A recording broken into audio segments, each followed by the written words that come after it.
മലപ്പുറം നിലമ്പൂർ നെടുങ്കയത്ത് പുഴയിലിറങ്ങിയ 2 വിദ്യാർത്ഥിനികൾ മുങ്ങി മരിച്ചു. ഫാത്തിമ മുർഷിന, ഐഷ റുദ എന്നിവരാണ് മരിച്ചത്.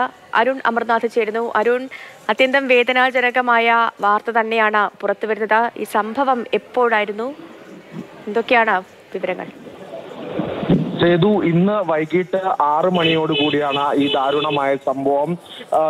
കോട്ടക്കൽ MSM സ്കൂളിലെ വിദ്യാർത്ഥിനികളാണ് ഇരുവരും. ഫാത്തിമ മുർഷിനയും ആയിഷ റുദയും. ഇവർ സ്കൗട്ട് ആൻഡ് ഗൈഡ് ക്യാമ്പിന്റെ ഭാഗമായാണ് ഇന്ന് നിലമ്പൂരിലെത്തുന്നത്. ഇന്ന് രാവിലെയോടുകൂടി നിലമ്പൂരിലെത്തി. ഇന്ന് വൈകിട്ട് ഒരു നീന്തൽ പരിശീലനത്തിന്റെ ഭാഗമായാണ് ഈ നെടുങ്കായത്ത് ഇറങ്ങുന്നത്.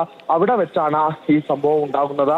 2 പേരും മുങ്ങി മരിക്കുകയായിരുന്നു. സംഭവ സ്ഥലത്ത് വെച്ച് ആശുപത്രിയിൽ എത്തിക്കാൻ ശ്രമിച്ചെങ്കിലും അവിടെ വെച്ച് തന്നെ മരണപ്പെടുകയായിരുന്നു എന്നുള്ളത് തന്നെയാണ് നമുക്ക് ഇപ്പോൾ ലഭിക്കുന്ന വിവരം.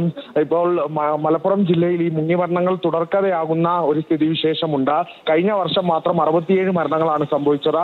നമ്മുടെ പരമ്പരയിൽ ഉൾപ്പെടെ നമ്മൾ ഇത് സൂചിപ്പിച്ചതുമാണ്. അതിലെ ഒരു ഒടുവിലത്തെ ഉദാഹരണമായി കൂടി ഈ ഒരു സംഭവം വരുന്നു. ഏറെ വേദന ഉണ്ടാക്കുന്നതാണ്. തുടക്കത്തിൽ ചെയ്തു സൂചിപ്പിച്ചതുപോലെ തന്നെ 2 ഒരേ സ്കൂളിലെ വിദ്യാർത്ഥികളുടെ ജീവൻ കൂടി നഷ്ടമായിരിക്കുന്നു എന്നുള്ള വാർത്തയാണ് ഇപ്പോൾ പുറത്തു വരുന്നത്. ശരി അരുൺ.